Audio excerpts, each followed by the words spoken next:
umuntu uyatshintsha utshintshile lo sisi utshintshile siyaklina uyapheka bathi ngishintshile sengumama nangithi car wash hayi hamba sengumama mina. And so that's why my question is, do you have a worry of failing? And then now you are working and almost like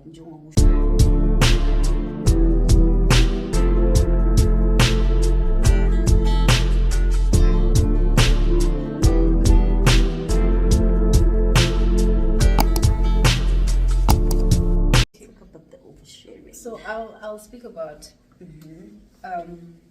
fact that I feel like I overshare, and I haven't figured out why. Right. So I often feel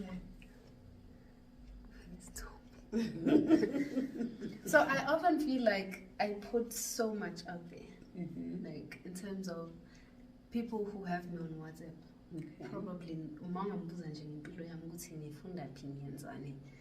who am I with, what do I like, they know, because I feel like I'm constantly always posting, and at some point there was not, I didn't see anything wrong with it up until I realized that no, when people are very private about their lives, I know nothing about their lives, so there must be something I am not doing right. And then I realized that I overshare, like I overshare so much, even with things that sometimes I feel like but I will just put it out there. So I think it has gotten to a point where it bothers me so much that I started having conversations to say, why do I think I do it? But I could not answer myself. And still, each time I'm then about to do it, I do justify myself. So no, I'm posting because I mean. But I'm like, okay, let me not share this one. But still, I want to know why exactly do I do it.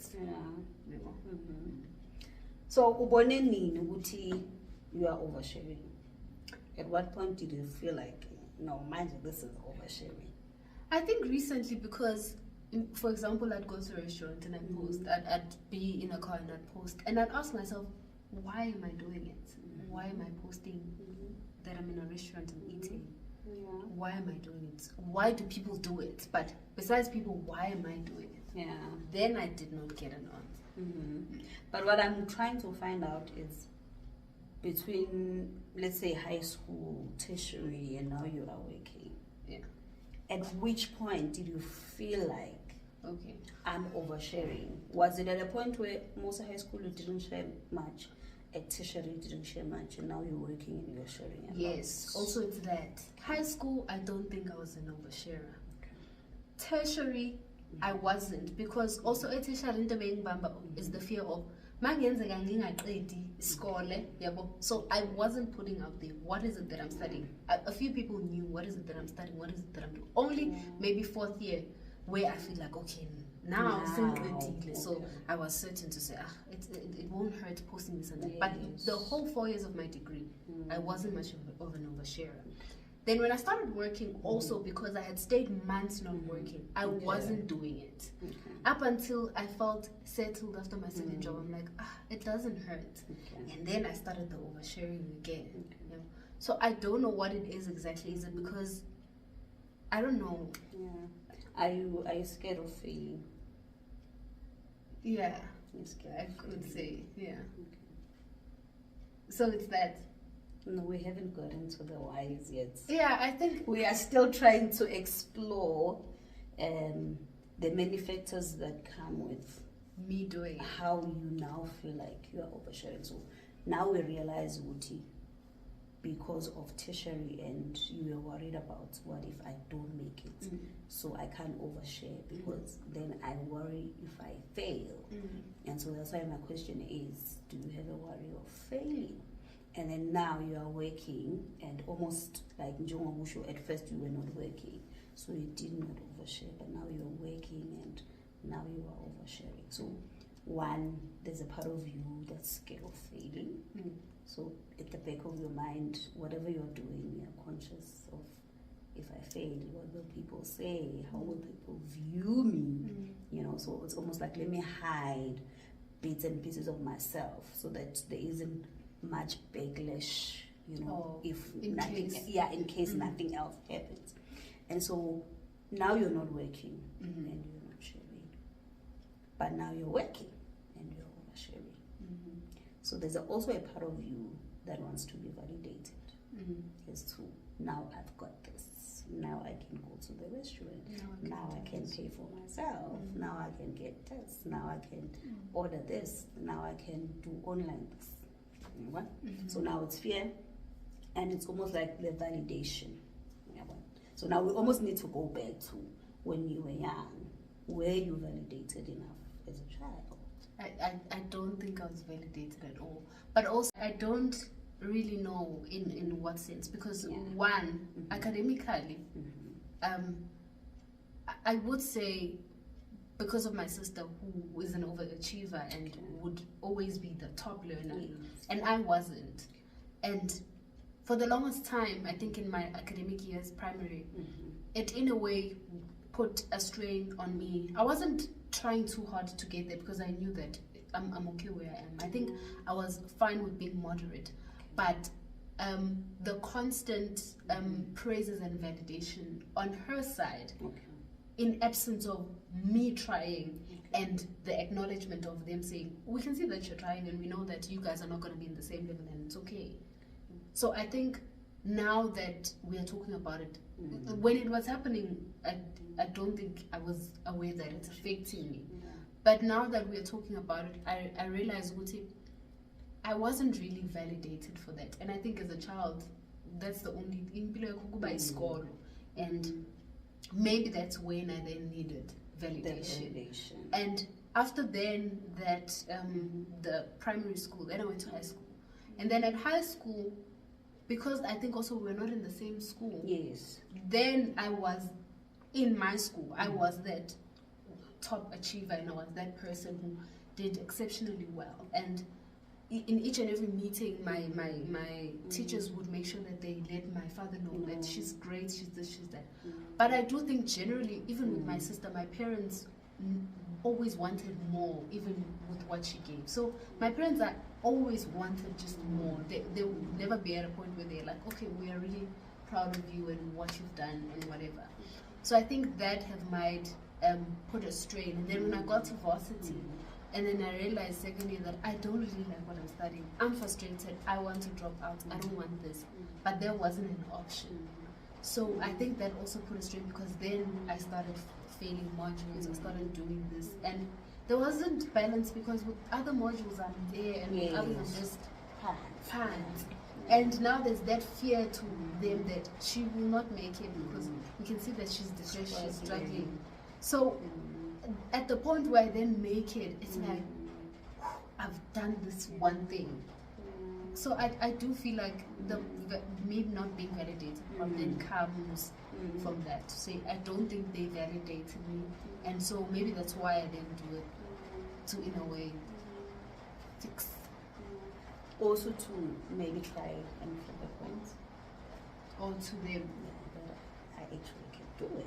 You know? I haven't heard you say it, but I'm gonna prove it to you that I can actually do it. I know I wasn't clever like her, but I can do it. Yeah, and with that, I realized that on my birthday, what also brought this whole oversharing thing, that made it more intense, that this year on my birthday, my dad wrote me a message, and in the message he details about how proud he is of me, in depth, like in depth, to say I'm so proud of what you've achieved and the person you've become and whatnot. I think because at that point, that's when I then got the validation. That's when I started seeing, to say, I think I might be oversharing, because it then felt like, okay, he's now doing someone that. sees me.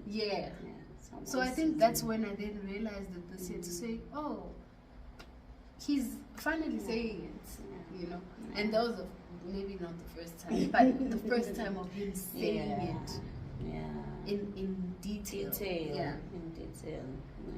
So that. So maybe that helped a little. Yes, definitely.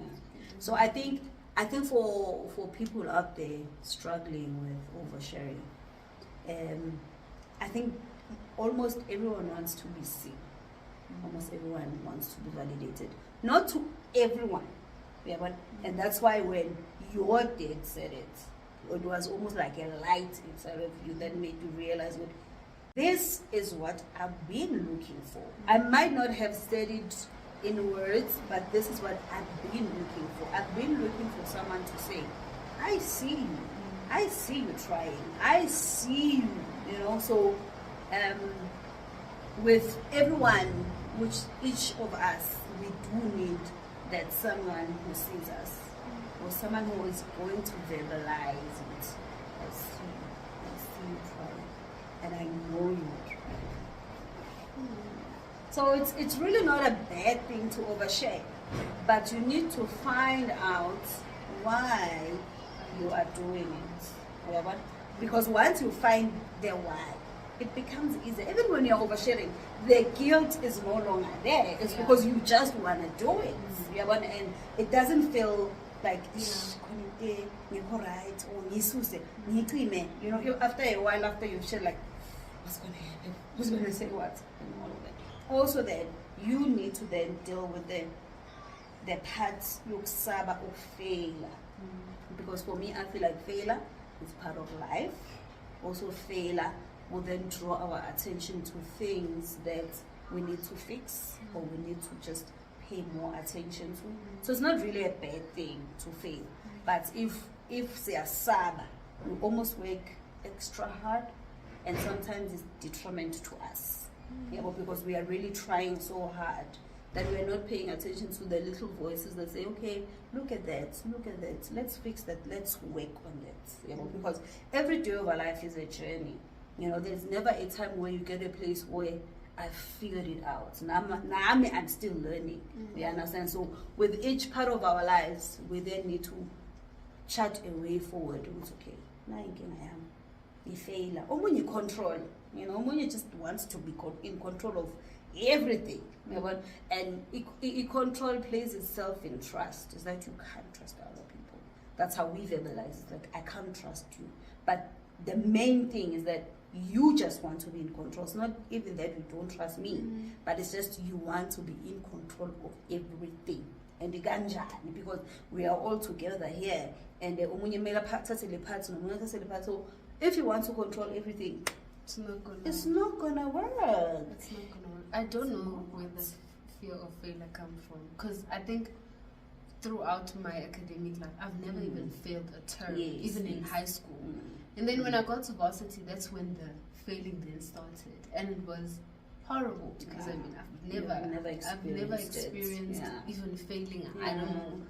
And then it was consistent because I repeated a module and I repeated another one the next year. So it was like, okay, this is the first time it happens, and now it's continuous. I mean, the first time it happened, I'm kind of like, oh, wow. Yeah.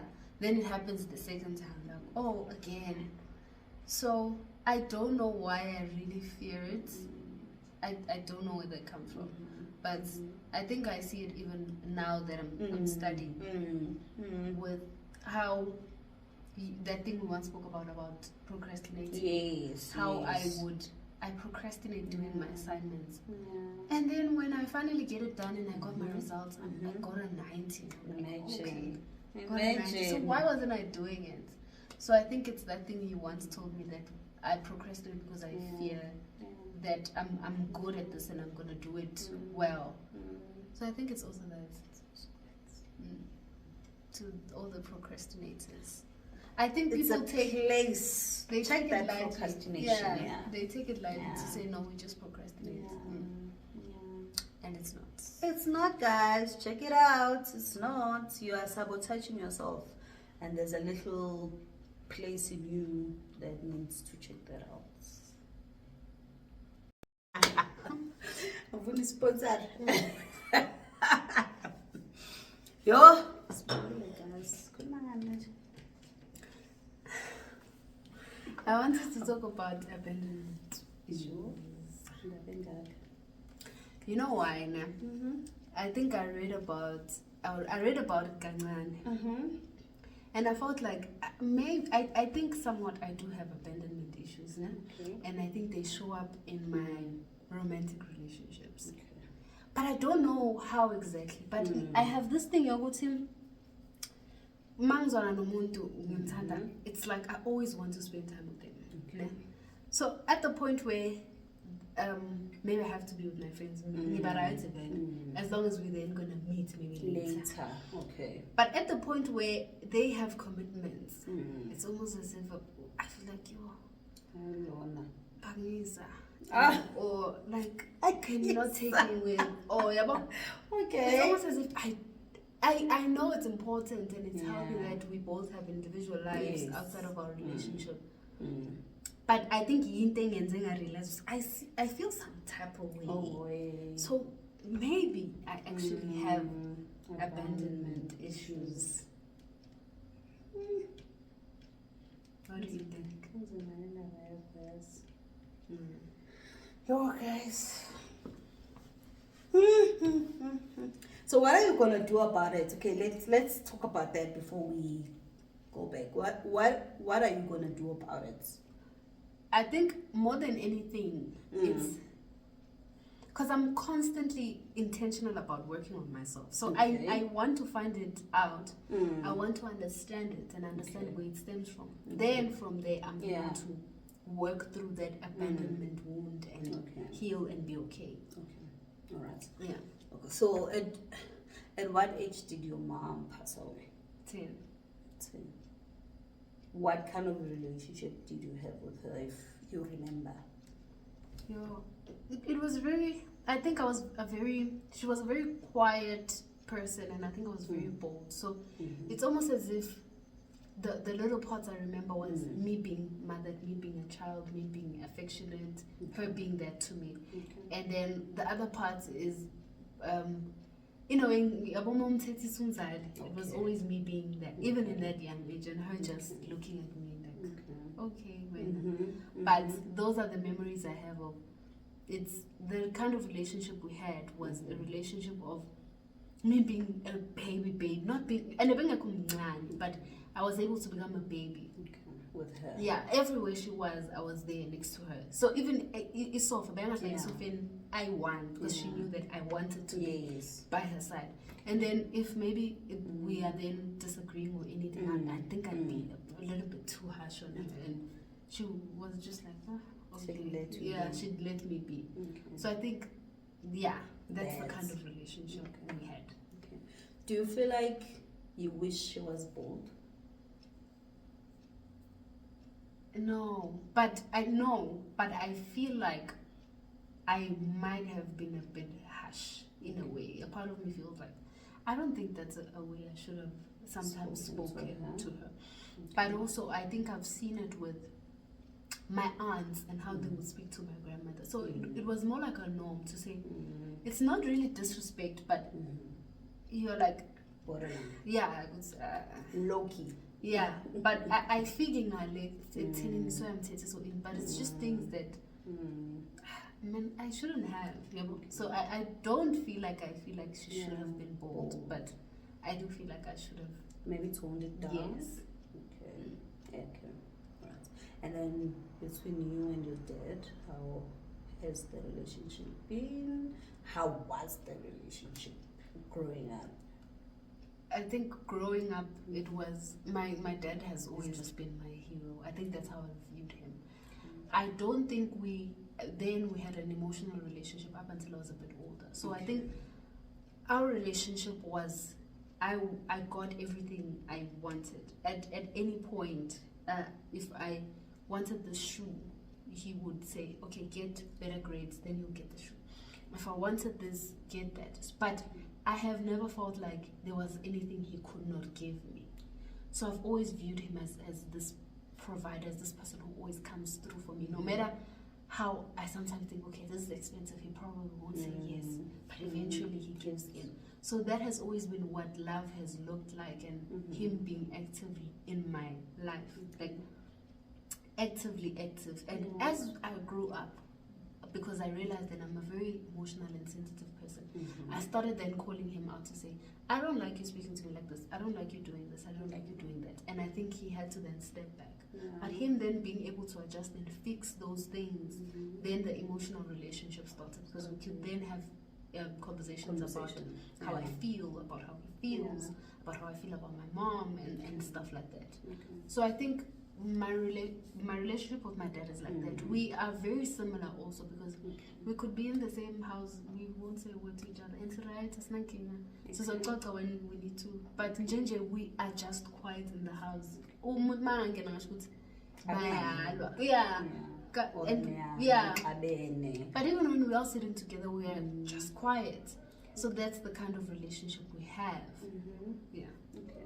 So, but you fully distinction between your mom, you were babied, and you almost had that someone who had you like a bag and would carry you everywhere they go. But then I feel like then when it comes to your dad, he was then there, not emotionally, but he could then just give and give and give. So at the age of 10, the attachment to anybody then ends. So that's where Umbali is left. She's left at age 10 because now there's no more anyone who's now carrying Umbali and babying Umbali. But you know, as a father, then they give. But then, so Usele at age 10. And then there's a gap. So that's where the abandonment starts. They're at 11, 12, 13, 14, 15. And at the age where you say, then you are now able to call your dad out, almost trying to fix the relationship and get to an emotional part. So Mbali is left at age 10 to pick up the pieces because there's the person who used to baby her is no longer there. And now there's no one else in the gap. So that's why I need to mean, how do you then fix it? Because it's a good thing that you are aware. I always want this person around. So I feel like now you're trying to feel age 11, age 12, 13, 14, 15. But that age is gone, so we need to heal Umbali from age 10 to 15, and let her know it was not her fault. Her mom passed away. It's not like she ceased being there. It's because she really was not there. And probably dad did not have the capacity to carry her around, to be emotionally attached to her. So Mbali at age 10 needs to release herself and let Umbali know what it's not your fault. It's just that no one was there, and unfortunately, you can't ask it from a romantic partner. They are not able to feel that space. So now you need to work it out to say, when I'm in a relationship, my partner does not have to fill the gaps that have been left open. I need to fill those gaps. I need to be okay when my partner says I need time apart. I need to be with friends. I need to do this because I need to realize it's not their responsibility to fill in those gaps. And so if you realize that, it will be uncomfortable at letting go and trying to adjust. They have their own lives, I have my own life, and the gap, they are not going to be able to fill the gap. And also, it's not my dad's fault because probably nayo awakening maybe imagine they attach. And if you would ask him, he would say nimenzele yonke into umbali. So there's no way she can say I was not there. But manje kunale emotional from 0 to 10, that's a huge gap. To be mothered and to be babied and to be loved and to have that emotional attachment to someone, and then just lose it. Just lose it. And sometimes you go around relationships, you look for that, you look for someone to fill the gap, and they really can't. Okay, so basically it's me going back to that child and reassuring the child it's okay now. Okay, I think that will help. If I do get a partner who's emotionally available, because what happens when we have abandonment issues, we look for people who are really not available. Yeah, but in our minds they are, but they really are not. But because kunale gap that makes us feel like, yeah, no, if my mom left me, probably you leave me. Yeah, so sometimes we are searching and trying to see how long they'll stick around, how long they'll be able to carry me everywhere. And so at the first sign where they are like, can I have time? You're already throwing your toys out of the court, like, Kanjani, we've been doing this together, and now you just want space. Because you are going back to the age 10. You are not attending the situation as a 26-year-old or a 21-year-old. 10. And so you start throwing your toys out of the court. But also now, the pattern that I've realized is that the people I then choose to be with, which also made me realize it might just be an abandonment thing, is that I always choose people who are emotionally available, but people who don't have much of a close relationship with their friends, in a sense that they don't see each other often. So most of the time, if they're not with me, they're with their family. If they're not with their family, at work, but it's not as consistent as me saying, okay, I'm not here, I'm doing this, I'm doing that. It's people who are literally always waiting for me to say, it's kuba kancane ukuthi afune, ukuthi abe away with friends, so and those vibing. Those are the kind of people like then I choose to be with. And then at the point where I decided to be with someone who was one, emotionally unavailable, two, totally different from lava who are always there. It then brought the line to say, okay, there's something here, because one, that guy was just not coming. He was emotionally, he was just not investing. And I had emotionally invested, but he was not investing. Two, he was always busy. And when he would then want to be with friends and not prioritize me, it would always be like, Kanjani. But then I realized, no, although the problem also is with him because he also has his own issues, but I am looking at me, and why am I then responding this way? The way I am, which is a good thing. Which is a good thing.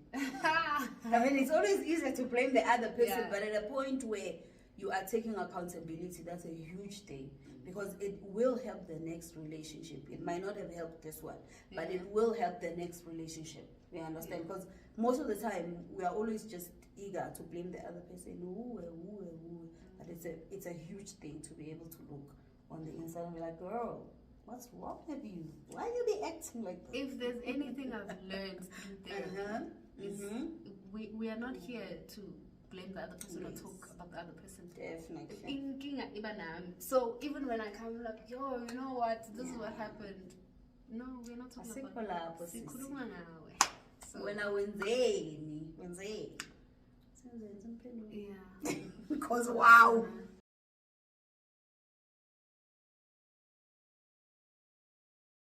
So I had a date today. The plan was to wake up and drive to the botanical and do a hike. Well, while recording, then this happened. The boys happened. This happened. So let me clean this up and then get back to my self-care. Hi, so where was I? Just letting you guys know I had a date today and it did not materialize. So here I'm thinking, let me just take care of self. Let's just call it self-care day by default, but yeah. So zibuso lana ezokugcoba serum lena, and then unona ngizo spray lekhanda lami. Nakhumbula ukuthi I have braids on, so yeah, I'll also do this onto each, and it helps, guys. It works like a charm. Bese ngizobhesa ngalona. Yeah, I'll also use my new brush. I'm gonna use it today. I'm gonna use it. Okay, ngizosebenzisa lona ke. Ngoziwasha. Iwashi. Saza sasha. Iwashi. Ngiyithanda kanjani le. And it also smells gorge. Yeah.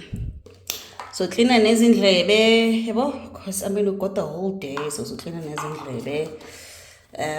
Roll on. Tissue oil. And then epavini, I don't use bubble bath. So I'm gonna put these ones. Yeah, I'm gonna put these ones only emanzini. So yeah, let me just, relax and get this done with. Hi guys, Gusaimi, the girl who is going to plug you. So Spar has a new collection range going on. Now the last time it was glasses and I think and a blender. Yeah, and jugs. Yeah. So this time around Spar has the MasterChef plates and bowls. So you just have to go buy. It's 100 Rand each sticker, and each time you buy more than 100 Rand, then you get a sticker. You fill in your board, and then you go redeem. Join me as I go redeem mine.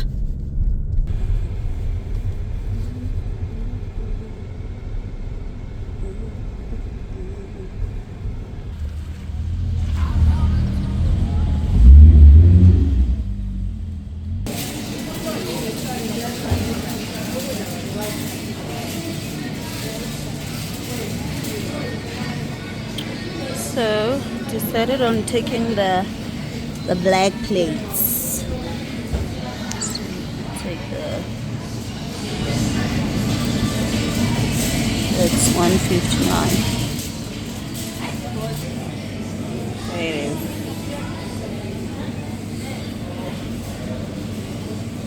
Mas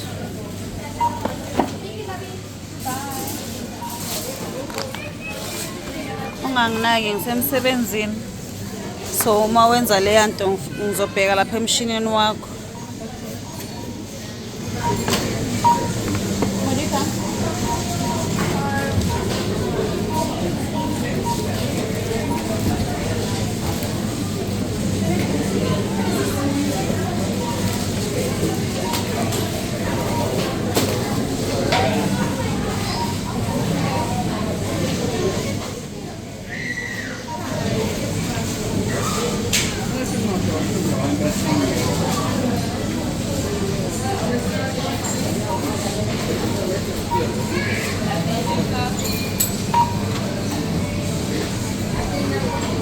Bringing these babies back home. How are you, Mama? I'm good. How are you?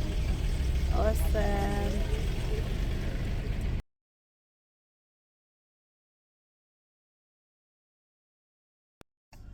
Umuntu uyatshintshile lo sisi, utshintshile. Siyaklina. Uyapheka. Bathi ngishintshile sengumama. Nangithi car wash. Hayi hamba. Sengumama mina. Hambe bona sisi car wash. Hayi. Yashintsha wena. Tried. Sengumama guys. Sengumama serious uklinayo uphekayo. Car wash dates. How long? It's been long engafuna ukuza ku car wash. Apparently I didn't want to come here, and it's been a while, so I'm here guys. Nangu dude na isibumbile cause wow. Oh, kunini mnenga lo mfo. Angikhaphe car wash, lo yathosha. kanti uma iqala indaba ngaboma 20 years ago ngangikhaphe car wash eFoslo Hayi. so gezi imoto eFoslo la sihlale car wash sixoxe nabafana base car wash kube mnandi Saturday manje Sekaqhosha. atlina sama content ama Facebook asibulela ama content nama YouTube kanti sala kamnandi eFoslo kumnandi eFoslo Hayi wena. township life was nice Asibuyele ke. simasamba busile le bakhona babehave isilungu hayi kanti umnandi lokushini nabe umnandi Usenza. sizele khawashi sizele usukunda sikathoko wenza inwele and then sika anga Siwenzani so? lunch sika Namhlanje manje maspe ulakhona namhlanje sawe anka. angcoka anka kumnandi expect mnandi spare nabo ma top of zero Nase dope yakusimnandi. udle cabbage nefish ase top of zero udle su into lena salmon papa nyama yase kamam anka Yes. ya bakuphakela plate lonke igcwale dombolo stamp Oh ngalamba. and you pay less than abo top of zero Ne? Ngaze ngalamba Nkosi yami. Ngoba sihambe sekhaya Soweto. spend 500 rand Sodli ifish. hayi inyama amanzi Yeah, phuza amanzi baba. Phuza amanzi baba. Ngiyaqhosha mina guys. amanzi bephuza Mina mnandi pumping lokushini manje thina namanzi abo osis prepared water awusafuna ukuthenga amanzi. elokushini sithenga amanzi bephuza amanzi epumpini fama ejekeni phuza kube mnandi Asikhipha zonke. manje Zonke. Guys, my skin be popping. I did a DIY namhlanje. Egg whites, I put lemon, and I put honey. I did. It looks so nice. Nice. Looks nice. Egg whites, a bit of honey, and a bit of lemon. Mix it together, make a whisk. Then just apply and apply and apply. Keep it on, it'll dry on. Zobona now. Wow, I'm so gosh. Anyways, sizohlala la ekhaya nomuntu wami ne guys, ngasiphazamisi. Sizobonda like we used to. Like we used to. You and me.